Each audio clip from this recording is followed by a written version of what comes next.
We do this video every single Saturday because it's important to get news and injury updates for the particular week of fantasy football so we can make some intelligent decisions on who we're playing this particular weekend, guys. So we did the running backs earlier today. Now I'm going through every single matchup to find the must-start and sit wide receivers in Week 13 fantasy football. And I'm one of the only fantasy football YouTubers working on a Saturday, so please go down there, drop a like on this video, and subscribe to the channel to show your support. Let's go ahead and just dive right into it. So the Indianapolis Colts and Tennessee Titans is our first matchup here. Michael Pittman Jr. has been a great fantasy player. He really has. This guy was averaging around 13 fantasy points per game, and he's really lately been averaging between 100 to 75 to 80 yards receiving per game.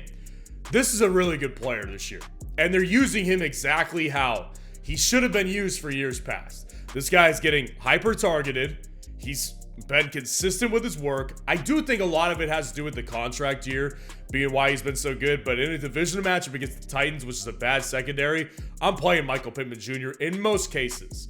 DeAndre Hopkins and Josh Downs are, I would say DeAndre Hopkins may be a tier above Josh Downs just because he's the wide receiver one on his own team, but from a production perspective, they're not much differently week to week. Now, Hopkins has the higher ceiling. When he gets a good game, he can have 6 receptions for 120 yards and 3 touchdowns. He can still do that. We've seen it this year. But consistently, he can't do that. And for more often than not, his production has been very similar to Downs than it has been to closer to the ceiling he has. So they're both relatively close in my flex rankings this week. I think that Downs can be played still because he's just been consistently involved week to week. I just wouldn't say go out of your way and play Downs over DeAndre Hopkins or Downs over a bunch of the guys that we're going to discuss later on, and everybody else is irrelevant. The Atlanta Falcons at the New York Jets. The Garrett Wilson, the Drake Londons, it's so difficult. Like, Garrett Wilson, I say this every week, he teeters between start and flex territory for me all the time. Every single week, he's right there at the bottom of start category and right there at the top of flex category because he's a great football player. That's the reason that he consistently can get inside must-start territory for me because he's a great player.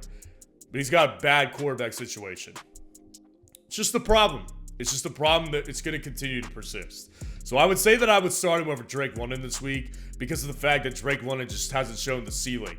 And the upside is consistently as Garrett Wilson has. So that's really, they're both playable. I would say Drake London's more of a higher to middle tier flex option, but I still would prefer to play Garrett Wilson over Drake London. And then Matt Collins and Allen Lazard, they're irrelevant. You don't ever consider playing, another wide receiver on either the Falcons or the Jets.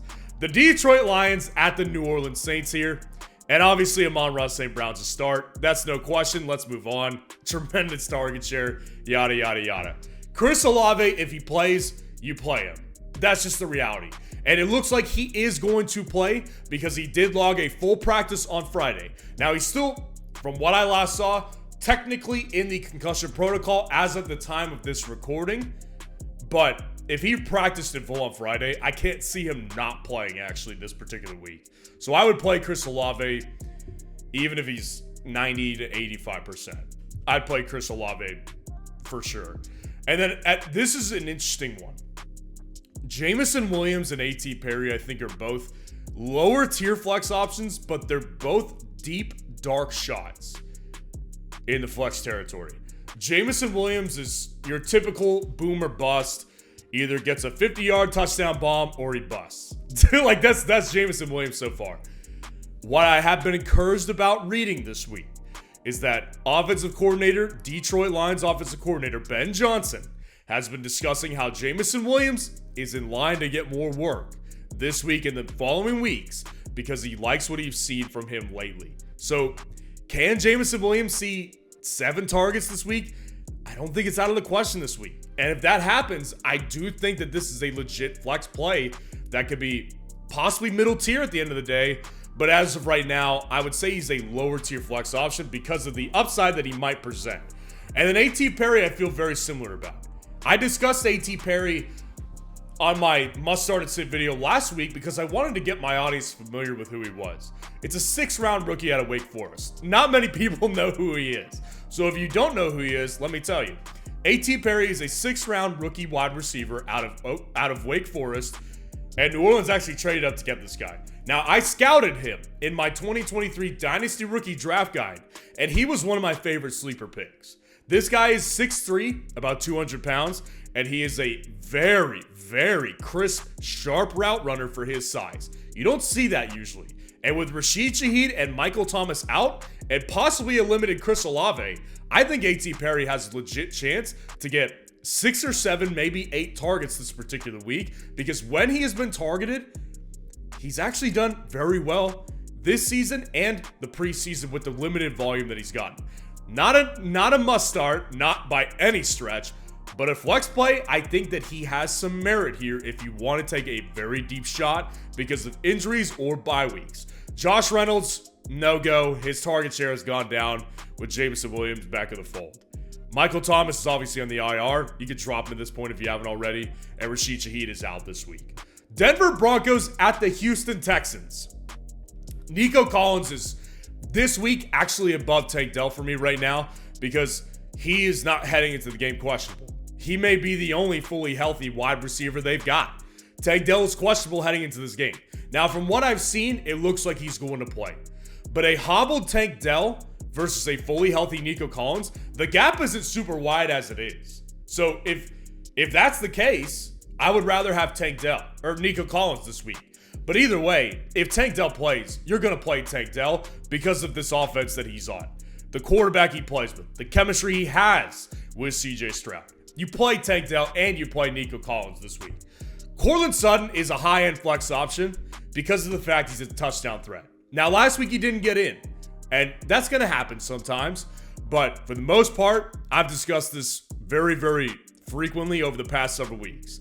Courtland Sutton's touchdown predictability is not as hard to predict as a lot of other guys because his red zone usage is through the freaking roof.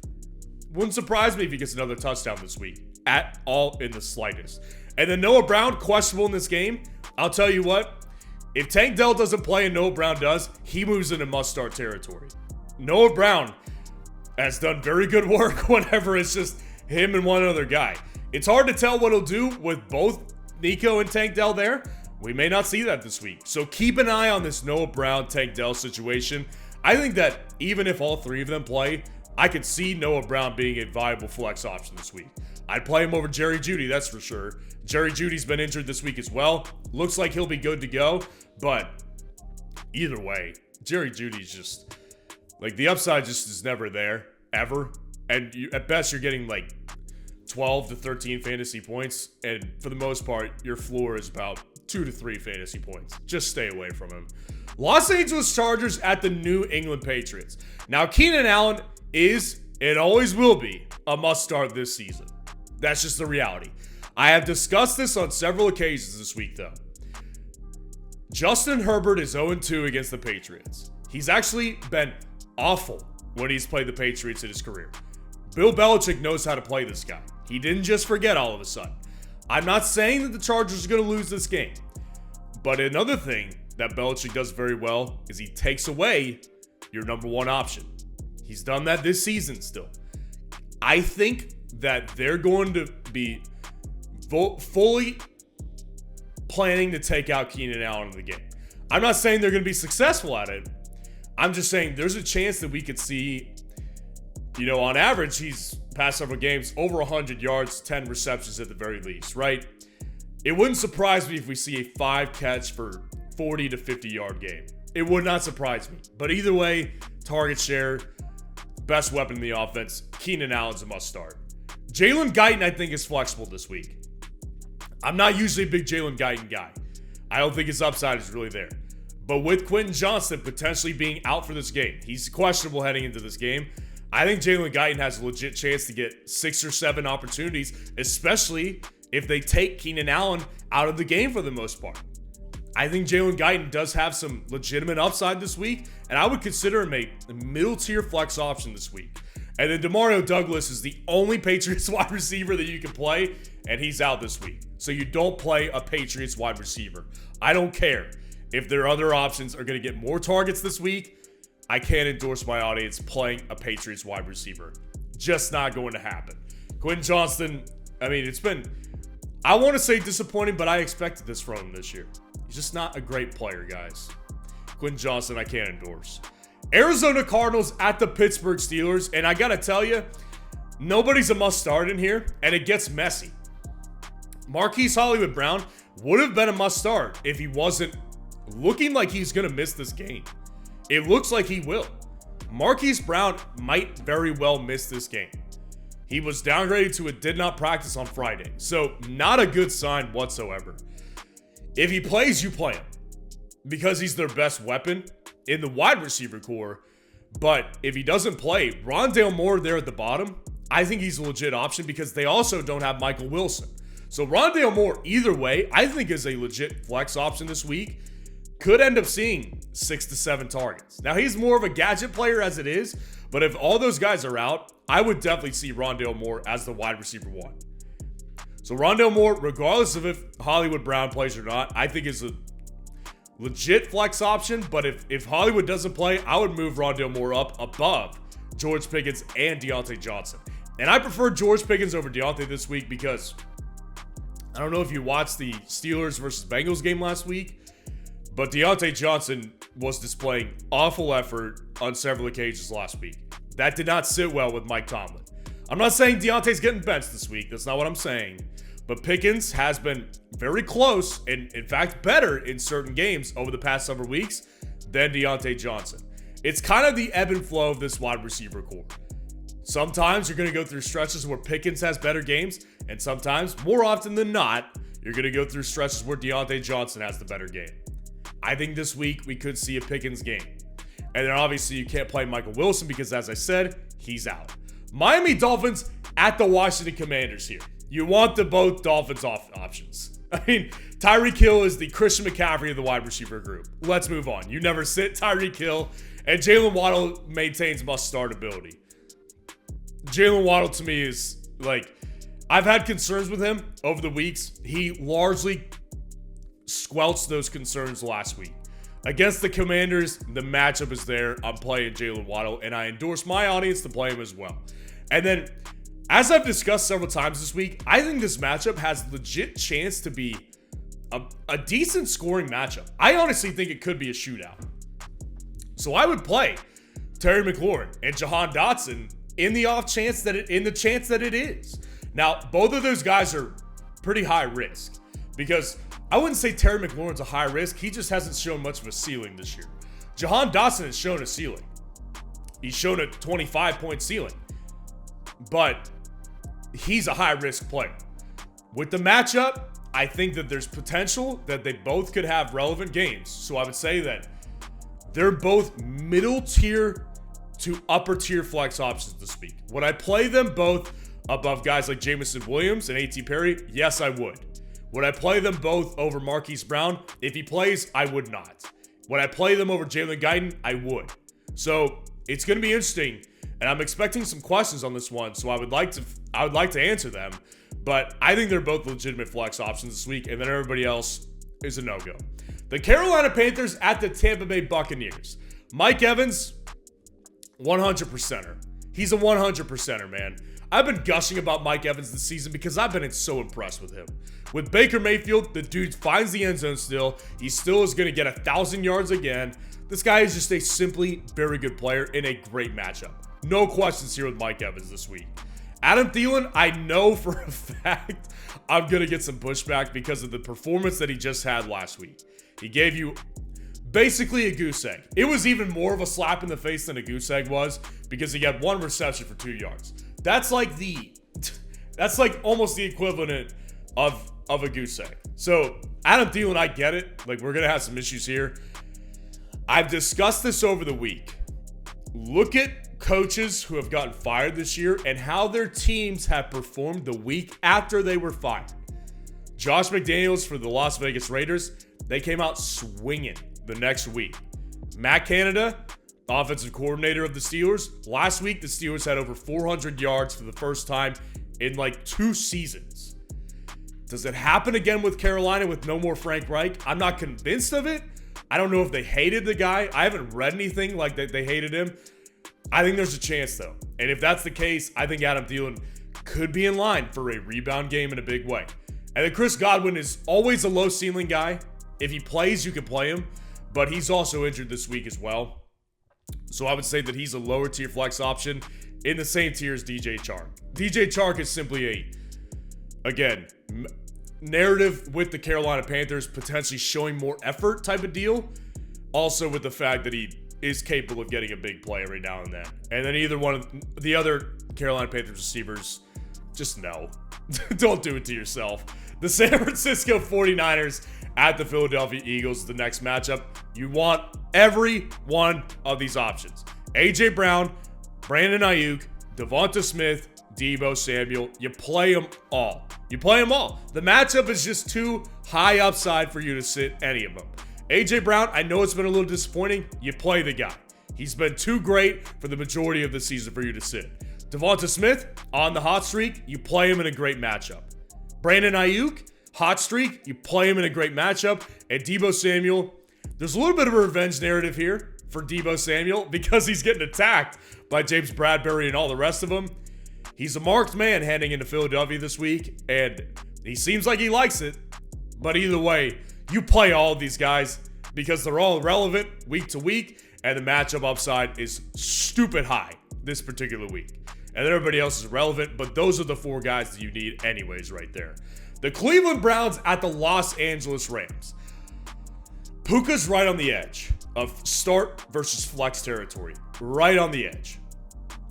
I'm ultimately going to call him a starter guy. I think that the potential of him bouncing back is big, and when you look at the majority of the season with his target share, it's through the roof. He's better, he's getting more targets than Cooper Kupp is. So I think Puka Nacua is definitely still starter worthy, for sure. And then of the rest of the options, obviously the Browns got their issues we'll discuss in a minute. I would play Cooper Kupp over all of them because of that factor. Because of the quarterback factor, Joe Flacco affecting these Browns wide receivers, I think that I would play Cooper Kupp. Now, I would play Amari Cooper in a pinch. He's a middle tier option because he's got upside. He's been speaking glowingly about Joe Flacco this week. I just don't think that the floor is ridiculously low. 2 to 3 point floor. So don't feel confident playing Amari Cooper by any means. And this is one of the few weeks I've had Elijah Moore in flex territory. So you may be wondering, what in the world are you doing, Ryan? Let me explain this one. I think that Elijah Moore does have flexible qualities this week as a low deep shot option at the flex position, simply because of the fact that Joe Flacco, he's not going to throw deep. He's not going to uncork the ball. If Elijah Moore can get underneath, get 7 to 8 targets, maybe 9, maybe he gets 5 receptions for 44 yards and possibly a touchdown. It's unlikely, but I see the path is all I'm saying. So if you want to take a deep shot, I don't think Elijah Moore is out of the question this week. And then Tutu Atwell, I know that he had a good game last week, but when you look at what his involvement has been since Puka and Cooper Kupp have been there, it's been largely irrelevant. So I can't endorse my audience playing Tutu Atwell this week. If he has another good game, we'll have a different conversation next week, but I'm not there right now. The Kansas City Chiefs at the Green Bay Packers. The Sunday night matchup, nobody's a must start once again. Both of these teams have this problem. I would say the Packers on a more extensive degree have this problem, but I think that they all do. So I think that all 3 wide receivers in Green Bay are flexible. My order, Jaden Reed, Christian Watson, Romeo Doubs. That's my particular order here. Jaden Reed has been the most explosive. He's been the most consistent as well. Christian Watson has the capability of being the most explosive, but last week was the first time he showed anything in fantasy last week. He's got a ways to go for me to consider him a start-worthy play. He's flexible, but I would not say he's a must-start. And then Romeo Doubs is always just a touchdown threat. That's basically what you're hoping for if you play Romeo Doubs, which every week I think can happen. So I would say Romeo Doubs is flexible, but none of those guys, to me, are in the same. I would say Jaden Reed is close to the same tier as Rashee Rice, but Rashee Rice is the guy you want the most out of this matchup. Breakout game last week. Can he continue this week? I don't know. I need to see more before I consider him a start-worthy player, but a high-end flex option for sure against a banged-up Packers defense. Rashee Rice is definitely a good option. And then don't torture yourself with the Chiefs wide receivers other than him. Sky Moore, Kadarius Stoney, Marcos Valdes-Scantling. It's an absolute train wreck other than Rashee Rice. So don't torture yourself with other Chiefs wide receivers. The Cincinnati Bengals at the Jacksonville Jaguars game. The Monday night matchup. I got to tell you, Jamar Chase is in start territory because I look at it similarly to Garrett Wilson right now. Great player, better than Garrett Wilson. One of the best players in the NFL dealing with a bad quarterback. He's on the border of must start and flex territory. I would start Jamar Chase over Rashee Rice. I would start Jamar Chase over Cooper Kupp. I would start Jamar Chase over Hollywood Brown. I would start Jamar Chase over Terry McLaurin. That's why he's in starter territory and not flex territory. I think he's got capability of a more big play than any of those other guys do. And then Christian Kirk and Calvin Ridley literally back-to-back my rankings this week. You could play both of them. They're both high-end flex options. Calvin Ridley, I discussed on the wide receiver rankings video this week. I'm convinced that the Zay Jones effect is real. Now, I got to comment that when he scored, there was actually no Zay Jones on the field. And I think that's true. But, there's no denying it. Calvin Ridley's best games this season have been with an active Zay Jones. I don't know if that's, intended, but it's been the reality. So, Calvin Ridley, I'm feeling more comfortable saying that he's a higher floor than a guy like I've been comparing it to recently, which is Gabe Davis. But I would not say to go out of your way necessarily to play Calvin Ridley. I'm not there yet. They're both back-to-back. I still prefer Kirk because I know his target share is always the same. T. Higgins is a low-tier flex option for me. Honestly, man, it looks like he's coming back and he's going to play this week. T. Higgins, what's the upside with as a wide receiver too, and you've barely played this year? You've got no chemistry with this backup quarterback. I don't see much upside. If you want to, he's flexible, but he's a very low-end option. And then Zay Jones has been, not what he's been last year. So don't play Zay Jones in this week. So let me know what questions you need answered for Week 13 Fantasy Football in the comments below. And if you want to see the must-start and sit running backs for Week 13 Fantasy Football, click on this video right here.